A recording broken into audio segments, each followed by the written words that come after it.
Hi friends, সকলোৰে ভাল নিশ্চয় আমাৰ ঘৰত কালি বটুক ভৈৰৱ পূজা এভাগ হৈ গল সেই পূজা ভাগৰে কিছু ক্লিপছ আপোনালোকৰ ওচৰলৈ লৈ আহিছো আপোনালোকে চাওকচোন খুব ভাল পাব চাই বটুক ভৈৰৱ পূজাৰ লগতে এনেকৈ ঘৰতে হোম কৰা হয় আৰু হোম কৰিলে পবিত্ৰ লাগে আপোনালোকে জানে এয়া চাওক ঘট স্থাপন কৰি পেলে দেৱে পূজা ভাগ আৰম্ভ কৰিছে আমাক এনেকৈ ফুল দিছে হাতত এতিয়া বৰণ হ'ব বৰণ হোৱাৰ পিছত আমি চাকি বন্তি জ্বলাম জ্বলোৱাৰ পিছত তেখেতে আৰু পূজাখিনি হৈ গ'ল আৰু বৰণ এতিয়া বৰণটো হৈ যোৱাৰ পিছত আমি সকলোৱে এনেকৈ চাকি বন্তি জ্বলোৱাৰ পিছত তেওঁ এনেদৰে পূজা কৰি আছে এই পূজাখিনি হোৱাৰ পিছত তেখেতে পাচালি পঢ়িব পাচালি পঢ়াৰ পিছত আকৌ হোম কৰিব হোম কৰিলেও যে মনবোৰ খুব ভাল লাগে হোমৰ জুয়ে যেন আমাৰ সকলো আপদ বিপদবিলাক লৈ যায় তেনেকুৱা যেন লাগে এয়া চাকি আমি জ্বলাই দিছোঁ আৰু এইখিনিতে দেখিছেনে এয়া ভোগ বনাই আছে মানে তেখেতেই মানে ৰান্ধনি আৰু যোগাৰী এজনো লৈ আহে তেখেতে মানে তেখেতসকলৰ নিজৰ ৰান্ধনিয়েহে বনায় মানে ভোগটো আমি বনাই দিলে নিদিয়ে আৰু সেইকাৰণে তেখেতসকলৰ নিজৰ ৰান্ধনিয়ে লৈ আহি সেই ৰান্ধনিয়ে পায়স ভোগ বনায় চুজি দিলে চুজি বনায় লুচি দিয়ে আৰু ইফালে আপোনাৰ ভাত দাইল তৰকাৰী এনেকৈ ভোগ বনায় আৰু ভগৱানৰ কাৰণে তেওঁলোকেই বনায় ভগৱানক তেওঁলোকে দিয়ে তাৰপিছত পূজা শেষ হোৱাৰ পিছত মানে বাকী প্ৰসাদ বিতৰণ হয় আৰু এয়া এখেতে এনেকৈ পূজা কৰি আছে বটুক ভৈৰৱৰ কথাটো সকলোৱে জানেই তথাপিও কৈ দিছোঁ বটুক ভৈৰৱ হৈছে শিৱ ভগৱানৰ বাল্যকালৰ ৰূপটো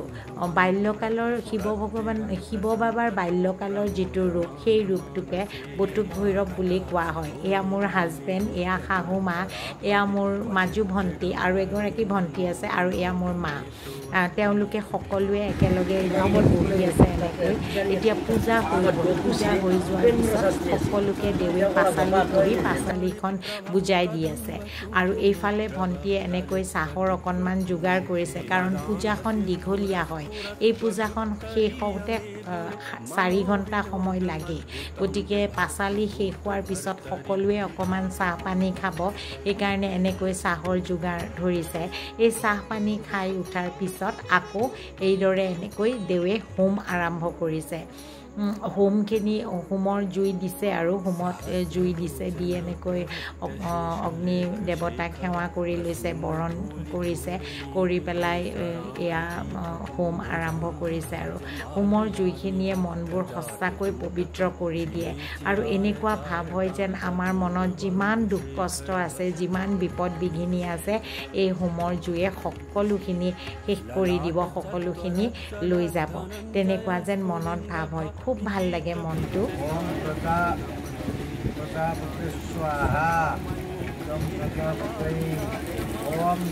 বহুত দিনৰ পৰা মানে ভাবি আছিলোঁ বটুক ভৈৰৱ পূজা ভাগ আমি কৰিম বুলি খুব ইচ্ছা আছিল আৰু আমিতো ইচ্ছা কৰিলেই নহ'ব ভগৱানেও পূজা ভাগ ল'ব লাগিব তেওঁ বিচাৰিব লাগিব আমাৰ পৰা তেতিয়াহে আমি পূজা ভাগ কৰিব পাৰিম সকলোৱেতো তেনেকৈয়ে বিশ্বাস কৰে হয়নে নহয় আমি যে বৈষ্ণোদেৱী মন্দিৰত যাওঁ বৈষ্ণোদেৱী মন্দিৰত গ'লে আমি কওঁ কি মাতাৰ বোলাৱা আহিছে সেইকাৰণে আমি যাব পাৰিছোঁ ঠিক তেনেকুৱাই কথা এয়া আমাৰ সকলো ৰিলেটিভছ বহি আছে আৰু তেওঁলোকেও পূজাখন এনেকৈ চাই আছে আৰু এইটো মোৰ ল'ৰা দেই আপোনালোকক মাজতে কৈ থৈ দিছোঁ সকলোখিনিয়ে বহি পেলাই পূজাখন চাই আছে সকলোৱে ভাল পাইছে মানে আৰু বটুক ভৈৰৱ পূজা মনত এটা ইমান হেৰি লাগে নহয় আৰু ঠিক তেনেকৈ এয়া ভগৱানে হয়তো আমাৰ পৰা পূজা ভাগ বিচাৰিছে কাৰণেই আমি পূজা ভাগ ইমান সুন্দৰকৈ কৰিব পাৰিছোঁ আৰু সেইকাৰণে মই অকণমান ভিডিঅ' ক্লিপছ ৰাখি থৈ দিছোঁ যে মই মোৰ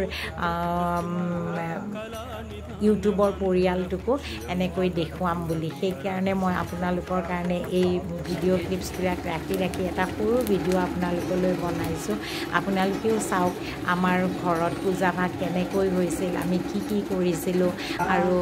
দেৱে চাওকচোন কিমান ধুনীয়া জুই উঠিছে হোমত ইমান ভাল লাগিছিল সঁচাকৈ কৈছোঁ খুব ভাল লাগিছিল মনটো এইখিনি সময়ত তাতে বহি থাকি খুব ভাল লাগে মানে আৰু হোমৰ জুইৰ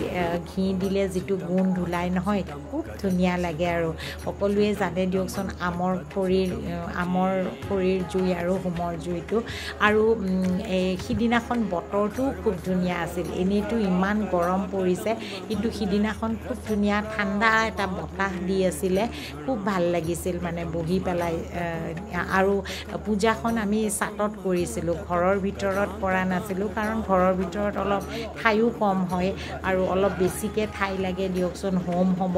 আৰু এনেকৈ পূজাখন হ'ব সেইকাৰণে আমি ওপৰত ছাততে কৰিছিলোঁ গোটেইখিনি ঠিক ঠাক কৰি লৈ ছাতত খুব সুন্দৰকৈ পূজাখন হৈ গ'ল আৰু ৰাতি হয় পূজাখন দিনত নহয় এই পূজাখন সদায় ৰাতি হয় আৰু যিমান গভীৰ ৰাতি কৰিব পাৰে সিমানেই ভাল কিন্তু আমাৰ 11টামান বজাত শেষ হৈ গৈছিল পূজা তাৰপিছত প্ৰসাদ বিতৰণ হৈছিল ভোগ সকলোৱে ভোগ গ্ৰহণ কৰিছিল তাৰপিছত সকলো ঘৰা-ঘৰি গৈছিল গতিকে বাজিছিল আমাৰ 1-1:30টো বাজি গৈছে সিদিনাখন কিন্তু পূজাখন 11টা বজাত শেষ হৈছিল আৰু তাৰপিছত দেৱেও একেলগে প্ৰসাদ গ্ৰহণ কৰিলে আকৌ ভোগ খালে ভোগ খোৱাৰ পিছত আমাৰ তেখেতসকলক ঘৰত থৈ আহিলে এনেকৈয়ে হোম কৰি আছে আৰু খুব মানে মনেৰে পূজা ভাগ কৰিছে আৰু সকলোৱে কিবা এটা বিচাৰে ভগৱানৰ পৰা হয়নে নহয় আমি যিবোৰ কথা আনক ক'ব নোৱাৰোঁ সেই সকলোখিনি কথাই আমি ভগৱানক কওঁ ভগৱানে আমাৰ এনেকুৱা লাগে যেন ভগৱানে আমাৰ কথা শুনিব আমি বিচৰা মতে ভগৱানে আমাক কৰি দিব তেনেকুৱা লাগে এয়া আমি পূৰ্ণাহুতি দিছোঁ মানে হোম হৈ গ'ল হোমৰ পিছত এয়া পূৰ্ণাহুতি দি আছোঁ আৰু এনেকৈ পূৰ্ণাহুতি দিছোঁ মায়েও থিয় হৈ থাকিব অকণমান দিগদাৰ পায় মায়ে সেনেকৈ বহি আছে আমাৰ লগতে একেলগে শাহুমাই বহি আছে আমাৰ মাও আছে পূৰ্ণাহুতি হৈ যোৱাৰ পিছত এনেকৈ পুষ্পাঞ্জলি দিলোঁ সকলোৱে মিলি পুষ্পাঞ্জলি দিছে সেৱা কৰিছে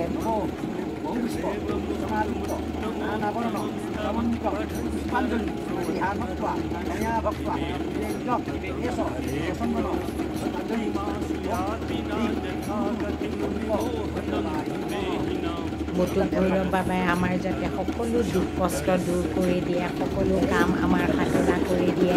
এই মানসেৰে আমি পূজাখন কৰিলোঁ এয়া সকলোৱে পুষ্পাঞ্জলি দি সেৱা কৰিলে সেৱা কৰাৰ পিছত সকলোকে দেৱে ফুল দিছে আৰু ফুল পজ্জল দিছে শান্তি পানী ছটিয়াইছে আৰু খুব ভাল লাগে খুব পবিত্ৰ লাগে মনটো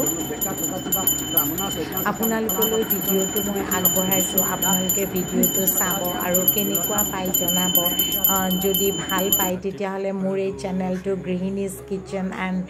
ভ্লগ চেনেলটো ছাবস্ক্ৰাইব কৰিব মই নতুন ভাল ভিডিঅ' আপোনালোকলৈ লৈ আহিম বুলি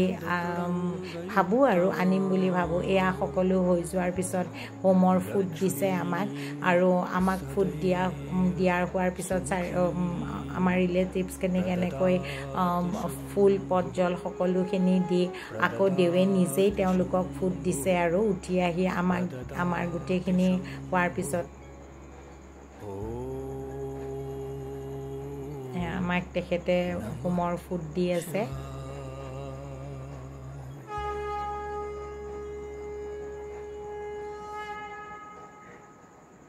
সঁচাকৈ এনেকুৱা এখন পূজা কৰিব পাৰি মানে আমাৰ মনটো বহুত পবিত্ৰ লাগে বহুত ভাল লাগে মানে তেনেকৈ আপোনালোকে ভিডিঅ'বোৰ চাবচোন চাই জনাব কেনেকুৱা পায় এয়া দেৱে এনেকৈ সকলোকে ফুড দিলে ফুড দিয়াৰ পিছত প্ৰসাদ বিতৰণ হ'ব প্ৰসাদ বিতৰণ আৰু ভোগৰ মানে ক্লিপছটো ৰাখা নহ'ল কাৰণ সেইখিনি সময়ত বহুত ইবিজিবি লাগি যায় নহয় কোনে ৰাখিব আৰু মোৰটো ৰাখাই নহ'ল বাকী কোনেও কাকো কোৱাও নহ'ল মানে সেইকাৰণে সেইখিনি ক্লিপছ নাথাকিল কিন্তু এইখিনি যিখিনি থাকিল আৰু সেইখিনিয়ে মই আপোনালোকলৈ বুলি এটা ভিডিঅ' কৰি লৈছোঁ আৰু এই ভিডিঅ'টো ইমান সময় আপোনালোকে চোৱাৰ বাবে আপোনালোক সকলোলৈ ধন্যবাদ জনালোঁ